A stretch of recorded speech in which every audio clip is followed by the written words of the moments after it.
Bonjour, on est en direct du marché de l'art, c'est Marion Dupuche-Rambert, je suis Art Advisor. Si l'actualité du marché de l'art en 2024 a été souvent contrastée, démontrant une fois encore, malgré une certaine résilience, que ce marché n'est pas déconnecté de la situation politique et économique mondiale, dans mon activité d'Art Advisor, j'ai été témoin de changements dans le comportement d'acquisition de certains collectionneurs, comme de la mise en place de nouvelles stratégies par les galeries et les maisons de vente, afin de relever nombre de défis. Certes, les analyses du marché de l'art, avec leurs chiffres pour 2024, racontent une partie de l'histoire. Mais force est de constater que les ventes mondiales du secteur ont globalement baissé par rapport à l'année dernière, impactées par la baisse des prix des œuvres, mais aussi des transactions. Et ce même si quelques nouveaux records ont été largement médiatisés, le marketing des acteurs marchands du marché de l'art devenant le must-do indispensable face à ces enjeux complexes. Depuis la saison 3, j'ai instauré un petit rituel en cette fin d'année, à savoir partager le dernier épisode de la saison avec mes étudiants du Master 2 Expertise et Marché de l'Art de l'Université de la Sorbonne à Paris, que je souhaite une nouvelle fois ici remercier pour leur implication et surtout la richesse de nos échanges. Alors dans ce dernier épisode de l'année consacré à un premier bilan de 2024 pour le marché de l'art, ils ont choisi de se répartir en 3 groupes afin de mettre en avant une actualité ou une thématique qui leur était chère et de vous en proposer leur décryptage. Et sur ce sujet éminemment important, c'est Enola, Ekaterina, Eva, Marine et Samuele qui se lancent en posant à bon escient cette question. Alors, marché ou marketing de l'art? Je leur laisse le micro. La montée en puissance du marketing dans le marché de l'art est aujourd'hui un phénomène majeur. Face à une baisse des ventes, le marketing est devenu un levier essentiel pour redynamiser le marché. La demande ne se crée plus seule, surtout en période de crise, il faut séduire les collectionneurs et stimuler leur désir d'achat. Les maisons de vente renforcent leur département marketing et adoptent des stratégies innovantes. Une méthode tendance au sein des maisons de vente et des galeries, le mix and match, associé par exemple art moderne et contemporain, pour surprendre les collectionneurs et diversifier l'audience. On observe aussi une fusion des départements en maisons de vente, par exemple entre livres anciens et objets de luxe, pour donner une visibilité égale à tous les lots. Cette stratégie s'étend aux foires d'art où le marketing devient un moteur clé, comme au sein de la FAB où de nombreuses galeries ont exposé l'art moderne aux côtés d'art contemporain. On note également le rapprochement entre le marché de l'art et le secteur du luxe, où l'œuvre d'art est utilisée au service du marketing des maisons de luxe. Des collaborations lors des foires avec des marques interpellent et attirent de nouveaux acheteurs et popularisent les œuvres d'artistes contemporains. Cette tendance se matérialise avec force, notamment au cours de ventes aux enchères d'œuvres d'art. Exemple frappant cette année, l'œuvre Comédien de Maurizio Cattelan, récemment jugée à 6,2 millions de dollars avec les frais. Ce type de vente démontre comment le marketing peut transformer l'art en phénomène mondial et servir de promotion au-delà de la simple vente de l'œuvre. Ici, c'est l'acquéreur qui fait son buzz. Mais quels que soient les efforts entrepris et les solutions marketing déployées, le constat est clair. Le marché de l'art est entré dans une nouvelle phase, et ce même si durant les ventes aux enchères de prestige, il y a eu des moments de succès extraordinaires, avec une mention spéciale à l'Empire des Lumières de René Magritte qui a surpris plus d'un aguerri chez Christie's, avec une adjudication record à plus de 121 millions de dollars. Mais bien que ce résultat soit remarquable, il reflète surtout la place de l'importance intrinsèque de l'œuvre comme de sa provenance. Et les maisons de vente l'ont compris, souhaitant alors rester prudentes face à un marché insécurisé et faisant en sorte que des œuvres de belle qualité changent de propriétaire par le biais de ventes privées plutôt que d'enchères publiques afin d'assurer leurs arrières chahutées. Et en parlant de cela, la maison Sotheby's a connu de grandes perturbations cette année, après une série de licenciements dès cet été. Même si ce n'était pas nécessairement une surprise. Et je laisse ici le micro à Louise, sa fille, Lougène et Emma, qui ont souhaité souligner fort judicieusement cette crise de foi sans eux au sein des maisons de vente aux enchères. 100. C'est le nombre de personnes licenciées par Sotheby's à travers le monde, forces opérationnelles et spécialistes de tous les départements confondus, ce qui représente 6% de son effectif total. Cette décision intervient alors que le Fonds souverain d'Abu Dhabi a injecté près d'$1 milliard dans la société. En effet, Sotheby's se trouvait en difficulté depuis quelques années, en témoignent les fermetures de certains lieux de représentation de la maison à Bangkok ou encore à Moscou. Mais surtout, l'augmentation de sa dette colossale, passée d'environ 1 milliard à 1,8 milliard de dollars malgré le rachat par Patrick Drahi en 2019. Par ailleurs, les ventes étaient en baisse cette année d'environ un quart du volume total initialement estimé pour l'ensemble des maisons de vente. Par exemple, les ventes traditionnelles de novembre n'ont atteint que 533,1 millions de dollars à New York, alors qu'elles dépassaient 1,2 milliard l'année passée. Et dans le même temps, les honoraires des maisons de vente à l'acquisition ont décliné, afin de favoriser une augmentation du volume des enchères. Le marché de l'art global semble de plus en plus fragmenté. D'autres institutions que Sotheby's sont également touchées. En effet, Christie's, à l'instar de Sotheby's, a également fermé 2 de ses bureaux à Amsterdam et Milan. C'est donc une tendance globale. En réalité, d'autres mouvements sont à observer. Le marché se déplace. Christie's ouvre une maison en Arabie Saoudite, tandis que Sotheby's y organise sa première vente internationale, prévue pour le 8 février 2025. Les stratégies évoluent, les maisons engagent d'autres dépenses. Malgré la crise, Sotheby's a dispersé plusieurs millions de dollars pour relocaliser et réorganiser ses locaux en Europe, en Asie, mais également aux USA. Les institutions réagissent donc très différemment face à la conjoncture actuelle.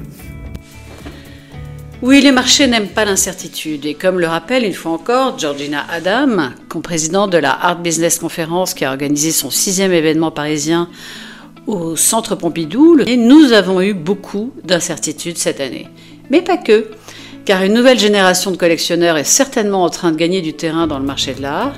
En effet, au cours de la prochaine décennie, ce n'est qu'autre que plusieurs dizaines de milliards de dollars, rien qu'aux États-Unis, qui vont changer de main. Et les professionnels du marché de l'art ont travaillé au cours de ces dernières années afin de diversifier leur base de collectionneurs pour attirer ces jeunes acquéreurs potentiels là où ils se trouvent, plutôt que d'essayer de les convertir en collectionneurs d'art plus traditionnels.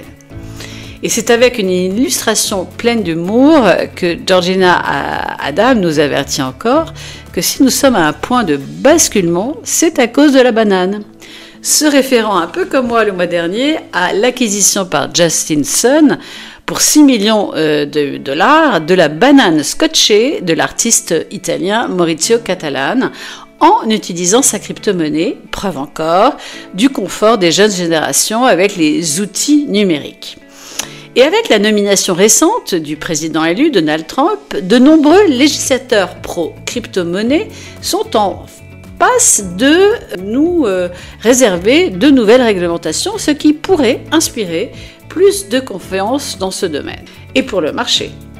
Néanmoins, point de basculement ou pas, il reste des adages immuables pour les collectionneurs et c'est au tour de Salomé, Judith, Axel et Daria de prendre le micro pour vous livrer leurs conseils éclairés si en 2025 vous souhaitiez commencer une collection.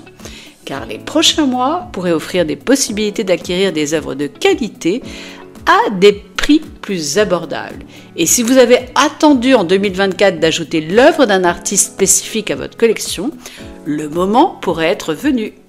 Comment commencer votre collection ?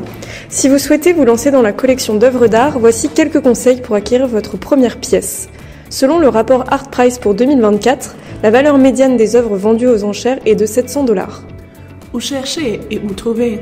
Entre galeries, foires d'art, maisons de vente et plateformes en ligne, de nombreuses options s'offrent à vous. Quel que soit votre budget, il est tout à fait possible de dénicher des œuvres de qualité. Par exemple, la section des artistes émergents de la foire Asian Now à la Monnaie de Paris a proposé cette année en octobre des œuvres à des prix abordables et permettait de faire de belles découvertes. Vous pouvez également aller à la rencontre de jeunes artistes, notamment à l'École des Beaux-Arts de Paris, où les diplômés exposent leurs travaux de fin d'année. Certains médiums, comme le dessin ou les multiples gravures, lithographie, offrent la possibilité d'acquérir des œuvres d'artistes cotés à moindre coût. Ces pièces sont souvent disponibles dans des galeries à Drouot ou en ligne, sur des plateformes comme Interenchères ou Invaluable. Vous avez eu un coup de cœur, voici quelques recommandations. Voir l'œuvre en vrai. Rien ne remplace votre ressenti face à l'œuvre. Contactez le professionnel, soit la maison de vente, soit la galerie. Demandez toute l'information nécessaire, comme un rapport de conditions détaillant l'état de l'œuvre ou des précisions sur la provenance. Se renseigner sur la cote de l'artiste. Des sites comme ArtPrice et Artnet vous permettent d'évaluer la visibilité d'artistes sur les marchés actuels. N'oubliez pas, le plus important est de vous faire plaisir. Comme vous l'avez compris, l'année 2025, qui pointe à l'horizon, nous offre une promesse de changement pour le marché de l'art. Et le changement a parfois du bon. 3 signaux positifs dans ce sens se sont allumés cette année et en premier lieu, le développement de l'intelligence artificielle dans le marché de l'art, avec une année 2024 qui a apporté de véritables expérimentations en temps réel de son potentiel. Rappelons que le mois dernier, une œuvre d'art créée par un robot d'intelligence artificielle est passée sous le marteau pour la première fois, se vendant pour 1,1 million de dollars dans le cadre d'une vente d'art numérique chez Sotheby's. Mais en 2025, l'intelligence artificielle évoluera encore, passant d'une nouveauté dans le commerce de l'art à un outil stratégique pour améliorer l'efficacité des transactions et surtout obtenir un avantage concurrentiel. Nous le voyons déjà dans le fonctionnement quotidien de certains grands groupes du secteur, comme la foire Art Basel qui s'est associée à Microsoft pour lancer une application lors de l'édition 2024 à Miami ce mois-ci. Application testée par mes soins en mode bêta lors de Art Paris Basel et conçue pour améliorer les expériences des visiteurs avec des fonctionnalités d'intelligence artificielle telles que des recommandations personnalisées sur les endroits où aller et ce qu'il faut voir lors d'un parcours de la foire en fonction des préférences des utilisateurs. Qui dit nouvel an dit bonne résolution. L'une des miennes est de continuer à vous aider si vous avez décidé d'acquérir des œuvres d'art en 2025 ou pourquoi pas à développer une véritable collection avec surprise, une bonne nouvelle dans le prochain épisode, mais dès maintenant, quelques tips and tricks. En premier lieu, n'oubliez pas de définir tout d'abord ce qui compte le plus pour vous, comme se concentrer sur des artistes émergents ou se construire un patrimoine ou bien encore créer une collection importante pour l'histoire de l'art. Puis, guidez votre prise de décision en établissant quelques éléments sur lesquels vous concentrez. Une période historique, le choix d'une zone géographique, artistique ou bien une fourchette de prix. Enfin, dédiez votre temps libre en 2025 afin d'élargir toujours et encore vos horizons et n'hésitez pas à pousser la porte des galeries, à visiter des ateliers d'artistes et à explorer les foires d'art car ce sera une belle façon d'apprendre les saisons du marché de l'art qui parcourt des cycles chaque année, comme celui des saisons des ventes aux enchères, des grandes foires et des expositions dans les galeries. Car vous familiariser à ces différents rythmes vous aidera à vous organiser afin de planifier vos futures acquisitions. Last but not least, n'oubliez jamais dans votre voyage de faire preuve de passion et de patience, car les acquisitions réfléchies résistent toujours à l'épreuve du temps et cerise sur la bûche du réveillon, rappelez-vous que la qualité d'une œuvre est et restera toujours son plus bel écrin. Voilà, c'était En direct du marché de l'art, épisode 12 de la saison 5, marché de l'art, to buy or not to buy. Restez à l'écoute pour un prochain épisode ou comme nos amis anglo-saxons aiment à le dire, stay tuned.